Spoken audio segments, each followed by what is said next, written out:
नमस्कार, कैसे हैं आप लोग। आज हम लोग चैप्टर वाइज रिवीजन में निर्देशांक ज्यामिति पर जो है डिस्कस करेंगे और आज हम इन्हीं चैप्टर को कंप्लीट करेंगे। ठीक है, तो मैं सबसे पहले आप लोगों को कुछ बेसिक जानकारी इस चैप्टर का दे देता हूं, उसके बाद हम कुछ क्वेश्चन पर डिस्कशन करेंगे। सबसे पहली बात, मैं आप लोगों को इस एग्जाम के लिए कुछ संदेश देना चाहता हूं कि आप परीक्षा का ज्यादा तनाव ना लें। दूसरी बात, अभी के टाइम बिना तनाव का पढ़ाई करें और साथ ही अगर आप तनाव लेंगे तो इससे सीधा सीधा इसका असर आपके हेल्थ पर पड़ेगा और आप बीमार पड़ जाइएगा और फिर उसके बाद सारा कुछ चौपट हो जाएगा, क्योंकि आप एग्जाम में बैठने में अगर असमर्थ हो जाते हैं तो इसका बहुत ज़्यादा लॉस हो जाएगा। जो आपका 1 ईयर का जो इतना सारा मेहनत है, इतना सारा प्रैक्टिस है, वो सब लॉस में चला जाएगा। तो मेरी सलाह है कि आप एग्जाम का ज़्यादा तनाव ना लें, है ना। हंसते मुस्कुराते एग्जाम का तैयारी करें, जितना संभव हो सके उतना कोशिश करें। यहाँ हारने और जीतने की बात नहीं है, यहाँ पर बात है कि आप 100% अपनी तैयारी के साथ जुड़ पा रहे हैं या नहीं जुड़ पा रहे हैं, इसकी बात है। तो आप किसी भी एग्जाम को अगर आप फेस कर रहे हैं तो आप उसमें अपना 100% देने का कोशिश कीजिए। कोई कमी ना रह जाए, ऐसा बाद में पश्चाताप ना हो कि मैंने इस चैप्टर को पढ़ा नहीं, इस सब्जेक्ट का रिवीजन नहीं किया, इस वजह से मेरी नंबर कम आई। तो हम चाहते हैं कि आप बिना पश्चाताप किए पढ़ाई कीजिए। मतलब क्या है कि जो भी चैप्टर आपका बचा रह गया है, शेष रह गया है, उसको आप कंप्लीट कीजिए। टेंशन नहीं लीजिए, स्वस्थ रहिए, हंसते रहिए, मुस्कुराते रहिए और फिर पढ़ाई करते रहिए। चलिए स्टार्ट करते हैं। तो सबसे पहले निर्देशांक ज्यामिति में जो बेसिक बातें हैं वो क्या है, ध्यान दीजिएगा कि कोई कार्टेशियन प्लेन होता है, कोई कार्तीय तल होता है। उस तल को अगर उस तल पर दो लंबवत रेखाखंड खींची जाए, ध्यान दीजिएगा, उस तल पर अगर दो लंबवत रेखाखंड खींची जाए तो वह तल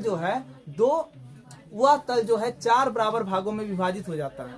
प्रत्येक भाग क्या कहलाता है, चतुर्थांश कहलाता है। हमने कहा कि जब किसी प्लेन पर, ध्यान से सुनिए, जब किसी प्लेन पर दो लंबवत रेखाखंड खींची जाती है तो वह प्लेन 4 बराबर भागों में विभाजित हो जाता है। प्रत्येक भाग चतुर्थांश कहलाता है।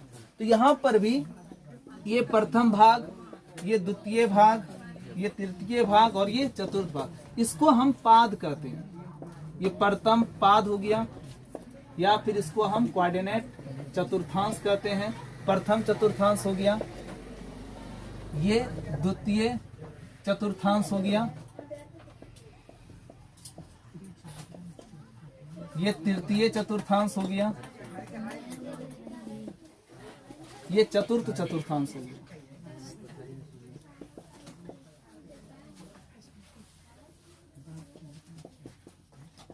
देखिए, तो 4 चतुर्थांश में विभाजित हो गया। अब ध्यान समझिएगा, दोनों अक्ष, ये आपका एक्स अक्ष है, ये आपका वाई अक्ष है। पृथ्वी तल के समांतर खींची जाने वाली रेखा को हम क्षैतिज अक्ष कहते हैं। ठीक है, तो ये जो रेखाखंड है पृथ्वी तल के समांतर खींची गई है, इसलिए यह रेखाखंड क्या कहलाएगी, क्षैतिज अक्ष कहलाएगी और इसको हम एक्स अक्ष से सूचित करते हैं। ठीक है, और पृथ्वी तल के लंबवत खींची जाने वाली जो रेखाखंड होती है उसको हम क्या कहते हैं, ऊर्ध्वाधर अक्ष कहते हैं। इसे हम वाई अक्ष से सूचित करते हैं। ठीक है, दोनों अक्ष, ये एक्स अक्ष और वाई अक्ष, ये दोनों अक्ष एक दूसरे को जिस बिंदु पर काटता है उस बिंदु को हम क्या कहते हैं, ओरिजिन कहते हैं। उस बिंदु को हम मूल बिंदु कहते हैं। बात समझ में आई। तो देखिए, पृथ्वी तल के समांतर खींची जाने वाली रेखा एक्स अक्ष, पृथ्वी तल के लंबवत खींची जाने वाली रेखा वाई अक्ष, और दोनों अक्ष एक दूसरे को जिस बिंदु पर काटा उस बिंदु को क्या कहें, मूल बिंदु कहें, ओरिजिन कहें। कोई दिक्कत? अब समझिए, मूल बिंदु के जो दाईं तरफ होता है, मूल बिंदु के जो दाईं तरफ एक्स अक्ष का जो भाग होता है वो पॉजिटिव होता है, उसे हम धनात्मक कहेंगे। धनात्मक, है ना। उसी अक्ष के बाईं तरफ, मूल बिंदु के बाईं तरफ का जो हिस्सा होता है उसको हम क्या कहते हैं, निगेटिव कहते हैं, वो भाग ऋणात्मक होता है। मूल बिंदु के ऊपर का जो पार्ट होता है उसे हम धनात्मक कहते हैं, और नीचे का जो पार्ट होता है उसे हम क्या कहते हैं, ऋणात्मक कहते हैं। बात समझ में आया। देखिए, ये जो आपका निर्देशांक ज्यामिति है, ये एक ऐसा गणित है जो कि अगर आपको उस बिंदु की उस स्थिति का पता करना है तो आप आसानी से पता कर सकते हैं। उसको पता करने के लिए आपको क्या करना पड़ेगा, है ना, जैसे कि हम कह दिए कि एक्स अक्ष से 5 मीटर की दूरी पर, वाई अक्ष से 2 मीटर की दूरी पर एक पोजीशन है, एक बिंदु है जहां पर कोई वस्तु रखी गई है। जैसे कि मान लीजिए आप कमरे में चले गए, ठीक है, और कमरे में जाने के बाद आपको कोई कहा देगा कि टेबल पर, है ना, वहां पर लाइट नहीं है, अंधेरा है, सपोज कर लीजिए, है ना, लेकिन है ना आपको कह देगा कि वहां से कोई वस्तु और सामान लाना है। आप फर्स्ट टाइम गए तो आपको जो है अगर डिस्टेंस का ज्ञान है तो आप आसानी से बता सकते हो कि इस दीवार से 5 मीटर की दूरी पर, इस दीवार से 2 मीटर की दूरी पर अगर आप जाओगे तो आपको जो जिस जगह पर आप पहुंचोगे वहां पर ही कोई वस्तु है, आपको उस वस्तु को लेकर के आना। मतलब निर्देशांक ज्यामिति के थ्रू आप पता कर सकते हैं कि किसी बिंदु की स्थिति क्या है। समझे कि नहीं समझे? तो उस स्थिति को बताने के लिए, जैसे कि है ना, ये एक्स अक्ष में जो दूरी होगा वो क्या होगा, ये 1 हो गया, ये 2 हो गया, ये 3 हो गया, ये 4 हो गया, ये 5 6 इस तरह से हो गया। वाई अक्ष में अगर दूरी मापे तो इसी तरह 1 2 3 4 इस तरह से हो गया। इधर मापेंगे तो क्या होगा, -1 -2 -3 को ऋणात्मक है, नीचे मापेंगे तो ऋणात्मक -1 -2 -3, ठीक है, समझे कि नहीं? और जब भी किसी का निर्देशांक लिखा जाता है तो सबसे पहले लिखा जाता है x और उसके बाद लिखा जाता है y, ठीक है। तो प्रथम चतुर्थांश का निर्देशांक क्या होगा, प्रथम चतुर्थांश का निर्देशांक क्या होगा? तो प्रथम चतुर्थांश का निर्देशांक निकालना है तो पहले x फिर y बोल रहा है ना, तो x में धनात्मक है तो यहाँ पर हो गया प्लस, और y में भी धनात्मक है तो y में भी हो गया प्लस। तो प्रथम तल का चतुर्थांश होता है प्लस कोमा प्लस। द्वितीय तल का चतुर्थांश अगर आपको निकालना है ना, द्वितीय चतुर्थांश निकालना है, उसका अगर निर्देशांक निकालना है तो उसका निर्देशांक निकालने के लिए हम क्या करेंगे, तो x में देखिए मेरा क्या है, x, ये मेरा x डैश है और ये मेरा y डैश है, तो ये आपका निगेटिव हो गया, तो x में निगेटिव और y में क्या है, पॉजिटिव, तो माइनस कोमा प्लस, ये आपका द्वितीय चतुर्थांश का निर्देशांक होगा। तृतीय चतुर्थांश का निर्देशांक क्या होगा, तो x में मेरा निगेटिव है, y भी मेरा निगेटिव है, तो माइनस कोमा माइनस, ये तृतीय चतुर्थांश का निर्देशांक होगा। चतुर्थ चतुर्थांश का निर्देशांक क्या होगा, तो x में मेरा प्लस है और y मेरा माइनस है, तो प्लस कोमा माइनस, ये चतुर्थ चतुर्थांश का निर्देशांक हो गया। क्लियर हो गया? समझ रहे हो कि नहीं समझ रहे हो? चलिए, एक बात ये हो गई। दूसरी बात, अगर मूल बिंदु का निर्देशांक पूछेगा तो मूल बिंदु का निर्देशांक क्या होगा, तो मूल बिंदु में x भी 0 होता है, y भी 0 होता है, तो बोलेंगे 0,0। एक बात ये हो गया। दूसरी बात, अगर कोई पूछेगा x अक्ष का निर्देशांक बताइए, तो x अक्ष का निर्देशांक बताने का मतलब है कि x अक्ष पर कुछ ना कुछ, कोई ना कोई पॉइंट, कोई ना कोई बिंदु स्थित है और उसका मान कुछ ना कुछ होगा और y का वैल्यू क्या होगा, 0 होगा। बात समझ में आया? अगर x अक्ष का निर्देशांक पूछ रहा है तो x का वैल्यू कुछ ना कुछ होगा लेकिन y 0 होगा, ठीक है। तो x अक्ष का निर्देशांक क्या होगा, तो हमेशा ध्यान में रखिएगा, x अक्ष का जो निर्देशांक होता है, x अक्ष का जो निर्देशांक होता है वो होता है x, 0। y अक्ष का जो निर्देशांक होता है वो होता है 0, y, ठीक है। x अक्ष का निर्देशांक हो गया x, 0, y अक्ष का निर्देशांक हो गया 0, y, याद रहेगा ना? चलिए ठीक है, एक बात ये हो गया। दूसरी बात, x अक्ष के समांतर, x अक्ष के समांतर खींची गई रेखाखंड, देखिए ये मेरा x अक्ष है, इसके समांतर कोई भी रेखा खींचेंगे तो x अक्ष के समांतर खींची जाने वाली रेखाखंड क्या कहलाती है, कोटि कहलाती है ना? क्या कहलाती है, मतलब y अक्ष से दूरी कोटि है। x अक्ष के समांतर अगर कोई रेखाखंड, जैसे ये मेरा x अक्ष है, इसके समांतर हमने ये एक रेखाखंड खींच लिया, ठीक है ना? तो ये जो रेखाखंड ये x अक्ष के समांतर है, x अक्ष के समांतर है, तो ये रेखाखंड x अक्ष के समांतर खींची गई है, तो इसको हम क्या कहेंगे, कोटि। मतलब y अक्ष से दूरी क्या कहला रहा है, कोटि। x अक्ष के समांतर खींची गई रेखा, अच्छा y अक्ष है ना, ये मेरा y अक्ष है ना, y अक्ष से दूरी क्या कहलाएगी, y अक्ष से दूरी कोटि कहलाएगी। x अक्ष के समांतर खींची जाने वाली रेखा कोटि कहलाएगी। समझ में आ रहा है कि नहीं आ रहा है? लेकिन ये y अक्ष है, इसके समांतर कोई रेखाखंड खींच देंगे, उसको क्या कहेंगे, भुज कहेंगे। y अक्ष के समांतर खींची जाने वाली रेखा x अक्ष से दूरी क्या होगी, भुज होगी, याद रहेगा ना? चलो ठीक, हम यहाँ लिख देते हैं। x अक्ष के समांतर खींची गई रेखाखंड क्या कहलाती है, बोलो? x अक्ष के समांतर खींची गई रेखाखंड मतलब y अक्ष से दूरी ना, ब्रैकेट में लिख देते हैं। y अक्ष से दूरी क्या कहलाती है, कोटि, और वाई अक्ष के समांतर खींची गई रेखाखंड, वाई अक्ष कहाँ है देख लो, वाई अक्ष मेरा ये है, इसके समांतर खींची गई रेखाखंड, वाई अक्ष के समांतर खींची गई रेखाखंड क्या कहलाती है, भुज कहलाती है। देखिए समझ में आ रहा है कि नहीं आ रहा है, ये पॉइंट ये पॉइंट ये पॉइंट ये पॉइंट, ये चारों पॉइंट बहुत इंपॉर्टेंट है, समझे कि नहीं समझे, इस पॉइंट को आपको नोट करना चाहिए, ठीक है, नोट कर लीजिए। चलो कपड़ा,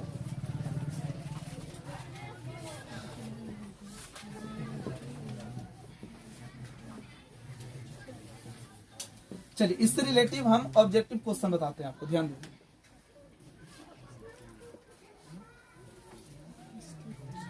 जैसे कि प्रश्न है बिंदु 4,-3 किस चतुर्थांश में है, किस चतुर्थांश में है।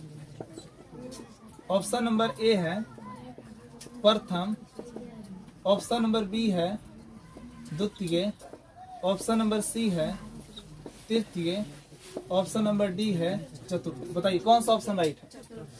कैसे जाने सर, देखिए आपको संख्या कुछ भी दिया रहे उस पर नहीं जाना है, बल्कि आपको जाना है ना, चिन्ह पर जाना है, ठीक है ना, प्लस माइनस पे जाना है। 4 का चिन्ह पॉजिटिव है और 3 का चिन्ह क्या है, माइनस है, तो प्लस माइनस वाला सिंबल कहाँ पर दिखे, तो प्लस माइनस चतुर्थांश में है, तो इसका सही ऑप्शन क्या हो गया, डी हो गया। क्वेश्चन नंबर 2, क्वेश्चन नंबर 2 है कार्तीय तल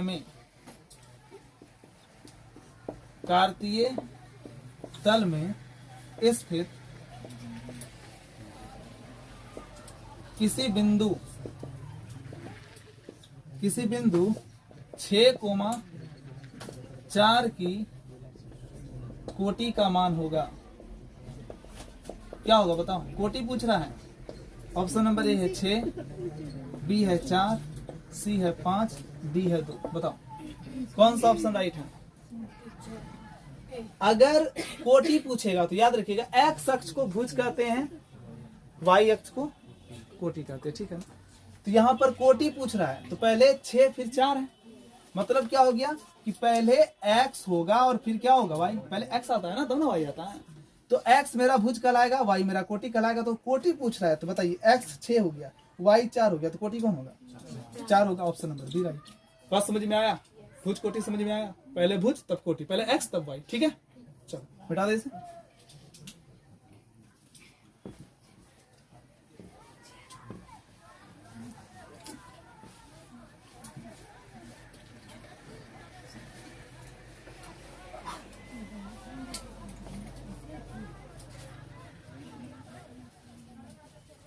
चलिए अगला है दूरी सूत्र, नाम सुने आप लोग, दूरी सूत्र। दूरी सूत्र किसको कहते हैं, देखिए मान लीजिए कि एक बिंदु है A और एक बिंदु है B, दो बिंदु है, 2 पॉइंट है। A बिंदु का निर्देशांक है x1, y1, B बिंदु का निर्देशांक है x2, y2, ठीक है, समझ रहे ना। इसका कोऑर्डिनेट है x1, y1, इसका कोऑर्डिनेट है x2, y2। अब आपसे प्रश्न पूछेगा कि A और B के बीच की दूरी क्या होगी, देख रहे हैं A और B के बीच की दूरी क्या होगी, तो A B के बीच की दूरी निकालने का सूत्र होता है बहुत सिंपल, अंडर रूट, ये x1 है ना, x1 में x2 माइनस हो जाएगा, x1 माइनस x2 का whole square plus y1 minus y2 का होल स्क्वायर, ये आपका हो गया ए बी के बीच की दूरी। क्लियर हो गया, बात समझ में आया।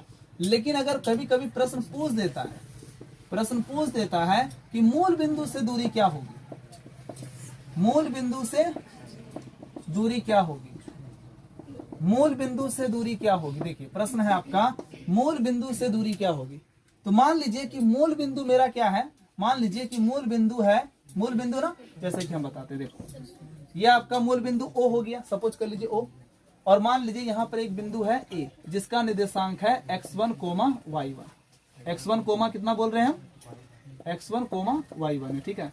तो ये मूल बिंदु O से लेकर के A की दूरी क्या होगी, बात समझे कि नहीं समझे। तो देखिए, तो मूल बिंदु का निर्देशांक क्या होता है? 0,0 होता है ना। मूल बिंदु का निर्देशांक क्या होता है? 0,0 होता है। तो मूल बिंदु से दूरी क्या होगी? तो मान लीजिए मूल बिंदु मेरा क्या है? O है। तो O से लेकर के A की दूरी क्या होगी? तो फॉर्मूला मेरा यही काम करेगा, x1 माइनस x2 का whole square plus y1 minus y2 का होल स्क्वायर। ठीक है, तो ये मेरा हो गया x1 y1 और ये वाला पार्ट जो है ये हो गया मेरा x2 y2। समझने के लिए लिख दिया हम। तो x1 मेरा 0 हो गया, फॉर्मूला में है x1 minus x2, 0 minus x2 का होल स्क्वायर, यस या नो? प्लस का प्लस, y1 मेरा 0 हो गया, तो 0 माइनस y1 है, y1 है ना। देखिए 0 माइनस x1, ये तो हम x1 x2 माने हैं, सपोज किए हैं, इसको नहीं लिखना है। 0 माइनस x1 का whole square, hello, 0 minus x1 का होल स्क्वायर, और फिर ये क्या हो जाएगा? 0 माइनस y1 का होल स्क्वायर। इस सूत्र को समझिए, x1 माइनस x2 का whole square plus y1 minus y2 का होल स्क्वायर।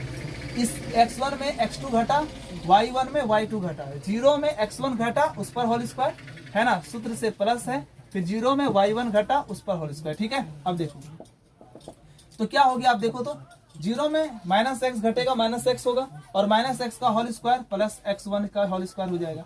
0 में y1 घटेगा तो माइनस y1 का होल स्क्वायर, तो यह हो जाएगा आपका प्लस y1 का होल स्क्वायर। तो प्लस माइनस 1 नहीं लिखते हैं तो भी चलेगा, तो हम लिख सकते हैं क्या? x square plus y square. तो OA का मान निकल गया। मतलब हमने ये समझा कि मूल बिंदु से अगर हमें दूरी ज्ञात करना है तो सिंपल सा क्या करेंगे? अंडर रूट है ना, x square plus y square कर देंगे। ठीक है ना, आप इसको नोट कीजिए, इससे रिलेटेड प्रश्न सॉल्व करते हैं। ठीक,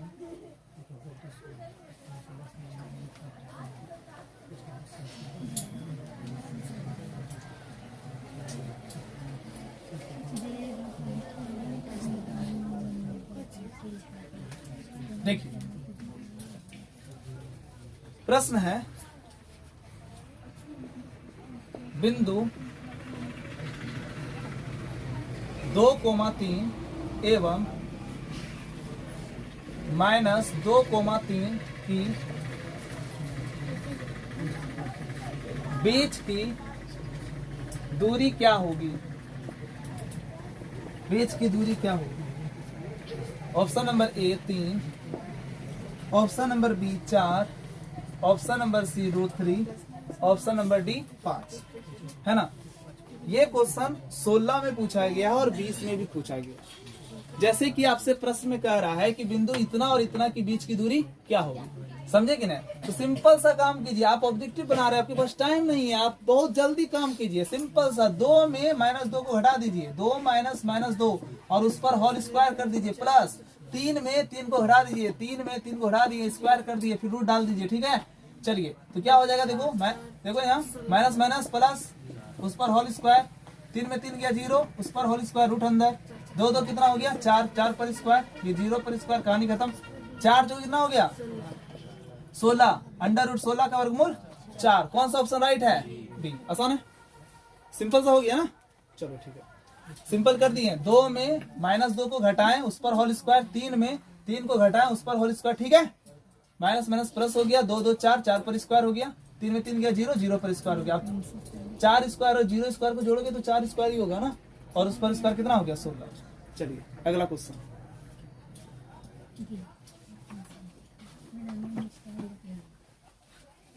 चलिए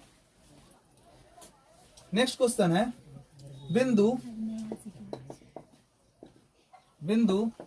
2,3 की दूरी मूल बिंदु से क्या होगी? मूल बिंदु से क्या होगी? चलिए, बिंदु 2,3 की दूरी मूल बिंदु से क्या होगी? ऑप्शन नंबर ए है 2, ऑप्शन नंबर बी है 2√3, ऑप्शन नंबर सी है √13, ऑप्शन नंबर डी है नन। बहुत इंपॉर्टेंट क्वेश्चन, बहुत इंपॉर्टेंट क्वेश्चन 15 में पूछा गया, 15A में, 19A में पूछा गया है, 20A में पूछा गया है, 23 में पूछने की संभावना है, कमिंग सून। क्या जी, समझ रहे हो ना? चलो ठीक है, तो बिंदु की दूरी मूल बिंदु से क्या होगी? देखो भाई, मूल बिंदु की दूरी मूल बिंदु से या मूल बिंदु से इसकी दूरी पूछ रहा है, तो मूल बिंदु से अगर दूरी पूछे ना, बहुत सिंपल सा काम कर दो, ये x है ये y है, x पर स्क्वायर प्लस y पर स्क्वायर, y मतलब कौन है 3, 3 पर स्क्वायर लिख दिया, 3 पर क्या लिख दिया बच्चों, स्क्वायर हो गया। अब चलो कर दो, 2 दूनी 4, 3 दिया 9, अंडर रूट 13, कौन सा ऑप्शन राइट है, सी। हो गया ना, चलिए ठीक, आसान।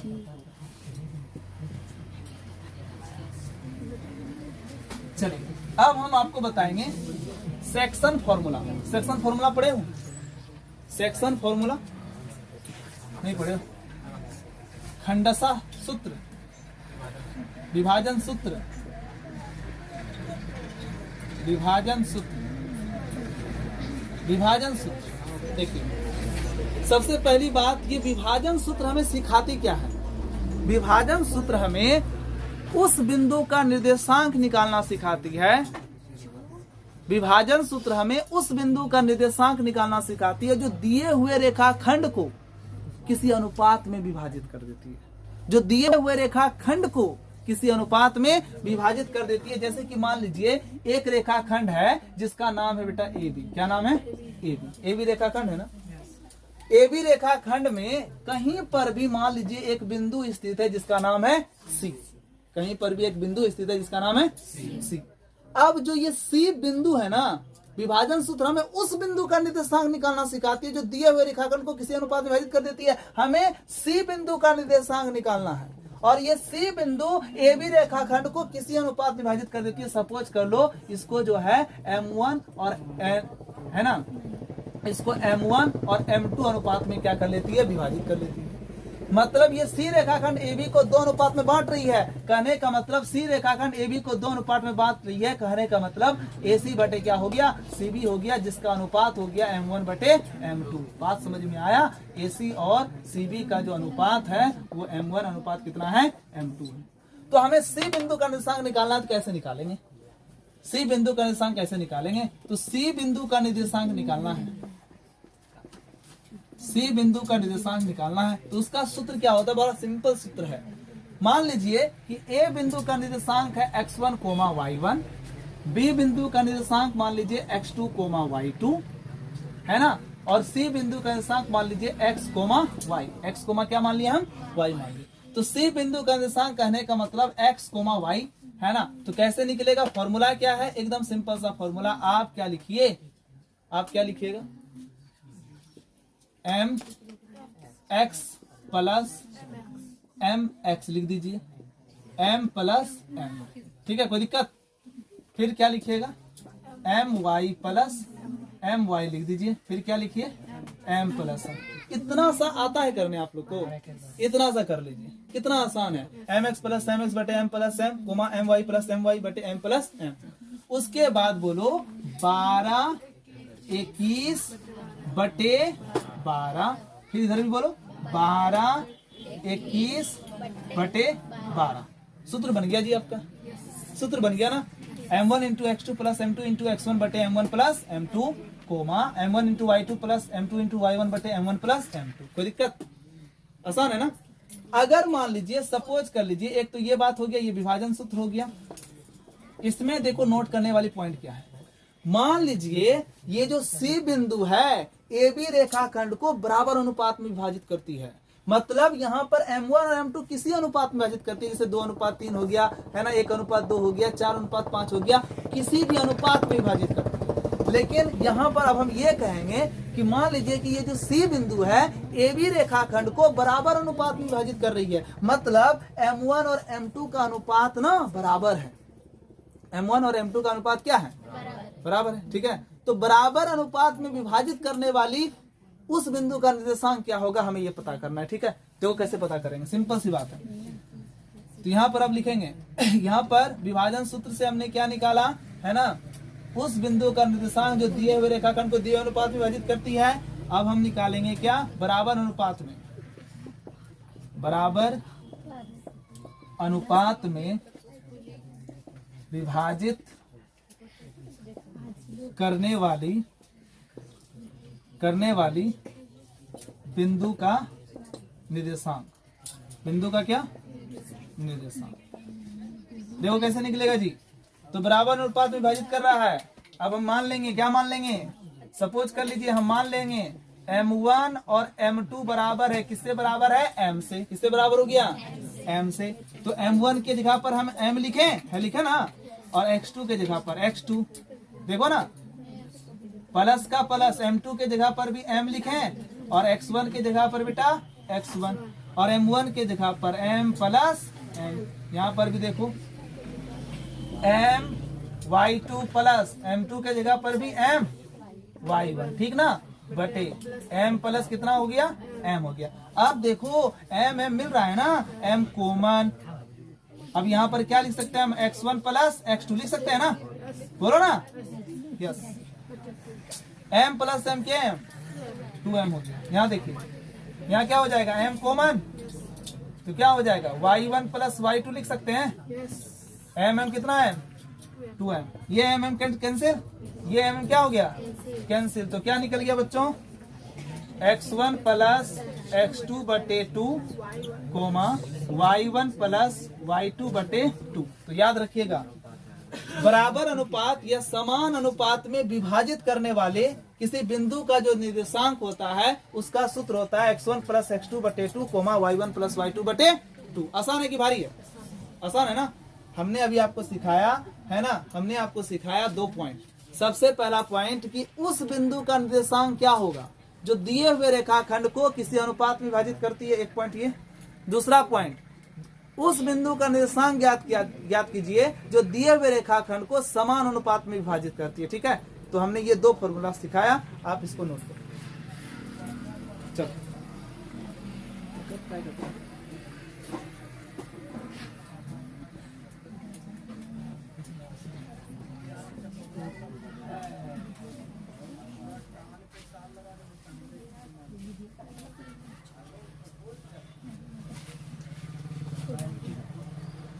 चलो, प्रश्न है,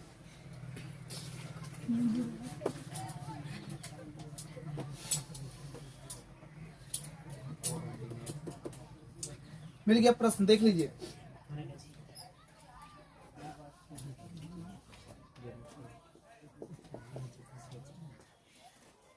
बिंदुओं A 3,4 और B -3,8 को मिलाने वाली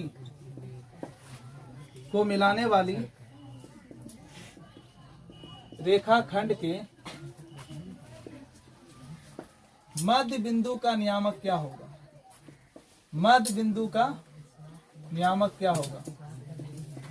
यहां देखो क्या बोल रहा है, 2 बिंदु है, बहुत इंपॉर्टेंट क्वेश्चन है, बनेगा आप लोगों से, जिससे बनेगा बना करके दिखाओ फटाफट, जल्दी बना के दिखाओ। ऑप्शन है 0,2, बी है 2,0, सी है 3,0 और डी है 0,3। चलो बना के दिखाओ, तब समझेंगे कि तुम लोग कितना स्मार्ट हो। क्या होगा बताओ, बिंदु ए और बी को मिलाने वाली रेखाखंड के मध्य बिंदु का नियामक क्या होगा, बना के दिखाइए।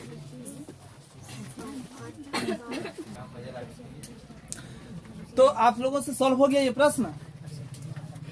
देखो हम बनाते हैं, बिंदु ए और बी को मिलाने वाली रेखाखंड के मध्य बिंदु का, देखो मध्य बिंदु का निर्देशांक पूछ रहा है। हेलो, मध्य बिंदु का निर्देशांक पूछ रहा है। अभी तुम लोग को हम बताएं, मध्य बिंदु का निर्देशांक निकालने के लिए सिंपल सा काम करेंगे। क्या करेंगे, X1 प्लस X2 बटे 2 कोमा Y1 प्लस Y2 बटे 2।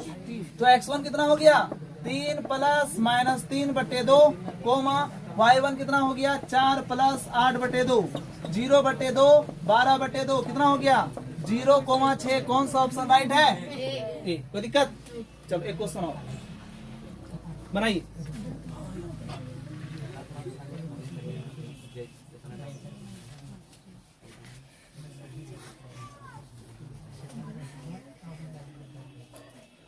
नेक्स्ट क्वेश्चन है,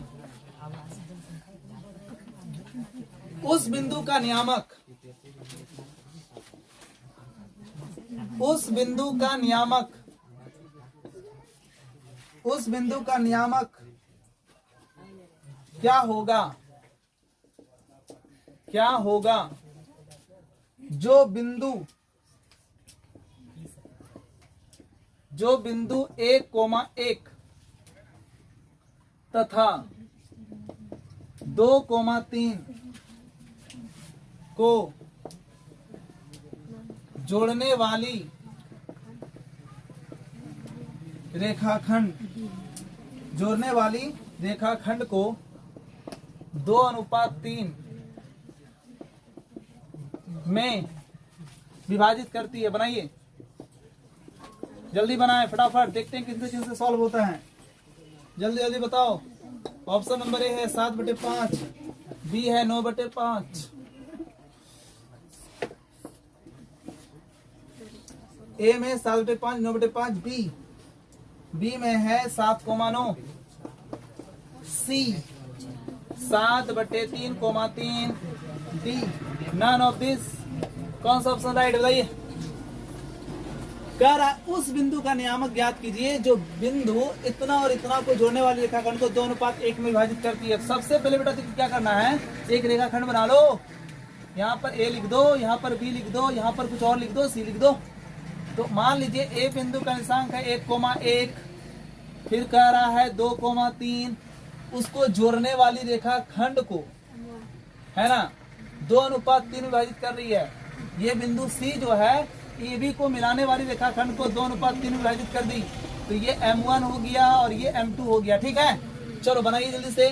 क्या निकलेगा, सी का निर्देशांक क्या निकलेगा बच्चों, सी का निर्देशांक क्या निकलेगा, फॉर्मूला क्या है, mx प्लस mx बटे m plus m, my plus my बटे m प्लस m, 12 21/12। फिर बताइए 12 21/12। ओके, अब बताओ m1 का मान कितना, 2, x2 का मान बताओ कितना, x2 उधर वाला ना, कितना हो गया, x2 बताओ बच्चों, 2 ना, प्लस m2 का मान 3, x1 का मान 1/2 प्लस 3, कोमा m1 का मान 2, y2 का मान कितना है, 3 ना, चलिए 3 प्लस m2 का मान 3 और y1 का मान 1। पहले जो होगा वो 1 होगा, x1 y1 होगा, बाद में जो होगा वो x2 y2 होगा। ठीक है, चलो y1 का मान कितना है, बताओ बताओ बताओ बताओ। y1 का मान 1 है ना, बटे 2 प्लस 3, चलो देखो क्या हो गया, बताइए, 2 दूनी 4, 3 7/5। गुड, 2 तिया 3 एका 6, 3 9, 9/, कौन सा ऑप्शन राइट है, ए नंबर। चलो ठीक, वेरी गुड, थैंक यू। चलिए अगला क्वेश्चन,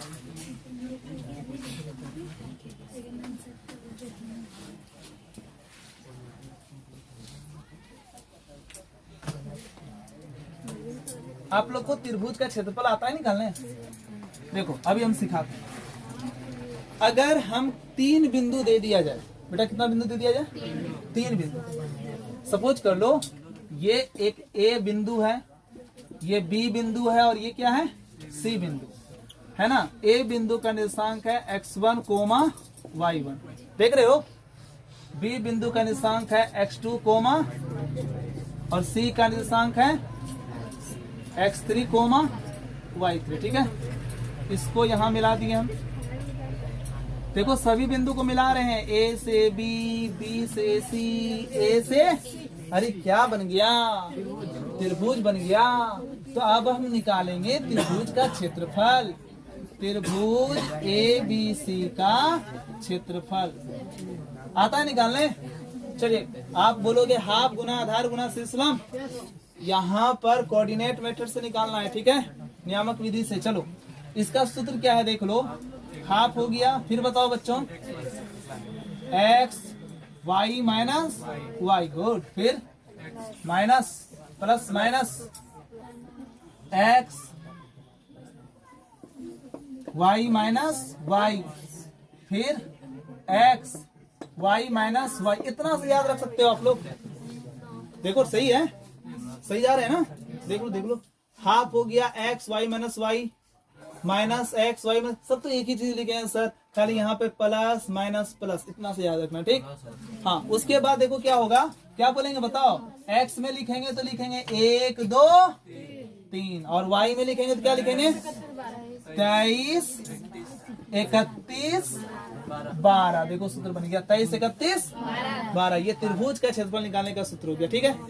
चलो, एक बात ये हो गया बेटा, इसमें भी नोट है, देख लो नोट। हाँ नोट है। यदि त्रिभुज का तीनों बिंदु संरेख हो, त्रिभुज का तीनों बिंदु क्या हो, संरेख करने का मतलब बेटा, जैसे कि देखो ये आपका बीसी रेखाखंड है ना, है देखो यहाँ बीसी रेखाखंड है ना, और ए बिंदु जो है बाहर में स्थित नहीं है बल्कि रेखा पर ही स्थित हो गया। लीजिए रेखा पर ही स्थित हो गया ना, तो इसको कहा जाता है संरेख। जब 3 या 3 से अधिक ऐसे बिंदु जो एक ही रेखाखंड पर स्थित हो, तब उसे कहा जाता है संरेख बिंदु। क्या कहा जाता है, संरेख बिंदु, ठीक है। तो इस सिचुएशन को संरेख कह दिए। एक ही रेखा पर 3 बिंदु स्थित है तो संरेख बिंदु हो गया। अगर 3 बिंदु संरेख हो और तब त्रिभुज का क्षेत्रफल पूछेगा तो तुम ही बताओ, त्रिभुज बन भी नहीं कर रहा है, क्षेत्रफल कहां से निकालोगे। 3 बिंदु संरेख है मतलब तीनों बिंदु एक ही रेखाखंड पर स्थित है, और उस सिचुएशन में त्रिभुज का क्षेत्रफल पूछ रहा है। तो तुम सोच के देखो उस सिचुएशन में त्रिभुज का क्षेत्रफल कैसे निकलेगा। त्रिभुज बनेगा तभी तो क्षेत्रफल निकलेगा। त्रिभुज बना है, नहीं बना, कहाँ बना, देखो एक ही रेखा पर 3 बिंदु स्थित है, त्रिभुज बना। और उस कंडीशन में त्रिभुज का क्षेत्रफल 0 होगा। तो याद रखिएगा, यदि 3 बिंदु संरेख हो, 3 बिंदु क्या हो बेटा, संरेख हो, तब त्रिभुज का क्षेत्रफल क्या होता है, 0 होता है। त्रिभुज का क्षेत्रफल क्या होता है, 3 बिंदु संरेख हो तो त्रिभुज का क्षेत्रफल। सर संरेख में तो एक बात और आप बताएं थे, बिल्कुल, अगर एक ही रेखा पर 3 बिंदु स्थित हो या 3 से अधिक बिंदु स्थित हो तो संरेख की स्थिति में हमने आपको बताया था AB प्लस BC बराबर AC, है ना। BA प्लस AC बराबर AC, एक ही बात हुआ। AB BA एक ही बात हुआ, ठीक है ना। तो ये आपका ये सिचुएशन है, आप इसको नोट कीजिए, बहुत इंपॉर्टेंट सिचुएशन है ये। चलिए इससे रिलेटिव हम क्वेश्चन देखें।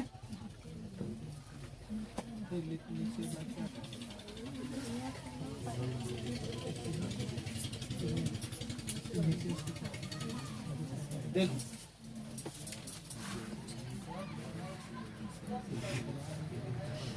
प्रश्न है,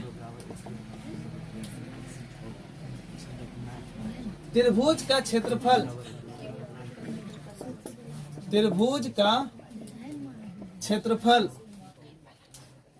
वर्ग इकाई में, वर्ग इकाई में जिसके शीर्ष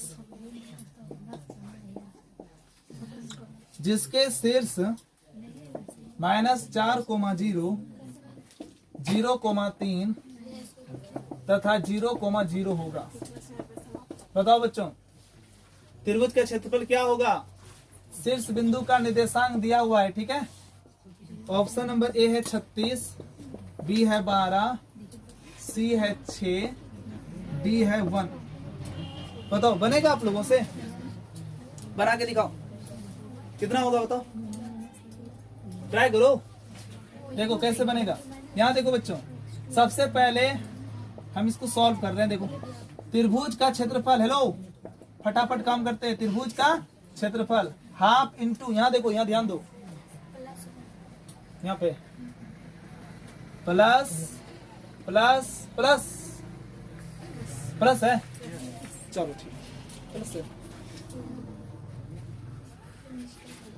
हाफ हो गया। देखिए अब क्या करेंगे, x1 ना, अच्छा यहाँ पे मिस्टेक हो गया तो यहाँ पे प्लस होगा, सॉरी। देखो हाफ, हाफ का हाफ हो गया। फिर x1 कितना है बच्चों, देखो पहले a फिर b फिर c ना, तो ये x1 y1, ये x2 y2, ये x3 y3, ठीक है। तो चलो ये पहले लिखा हुआ है, इसको 1 समझो, इसको बाद में लिखा हुआ है इसको 2 समझो, बाद में लिखा हुआ है इसको क्या समझो, 3 समझो। चलो तो ये आपका x1 y1 हो गया ना, मान रख दो। x1 का मान कितना हो गया, x1 का मान -4 हो गया। फिर बताइए y2 minus y3, y2 y3 3 minus 0 plus है, प्लस दे दी। x2 का मान बताओ, x2 0 है, good. y3 minus y1, y3 0, y1 0 ना। चलो ठीक है, फिर बताओ प्लस x3 का मान बताओ, x3 0, फिर बताओ y1 minus y2, y1 y2 0 minus 3। चलो देखो हाफ हो गया।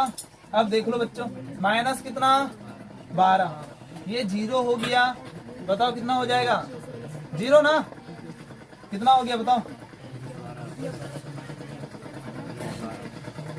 माइनस 12 बटे तो कितना हो गया माइनस 6। बोलोगे सर त्रिभुज का क्षेत्रफल तो माइनस में निकला, ऑप्शन नहीं मिल रहा है। तो कभी भी क्षेत्रफल माइनस में नहीं होगा।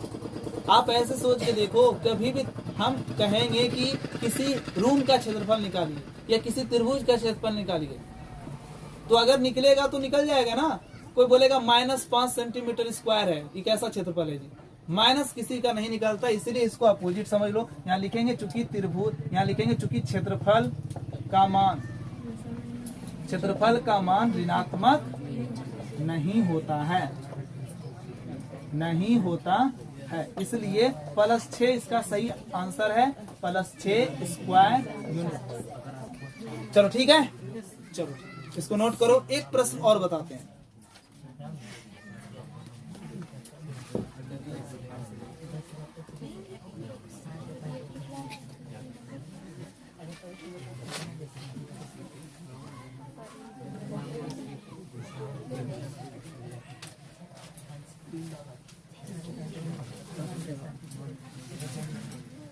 चलिए प्रश्न लिखो।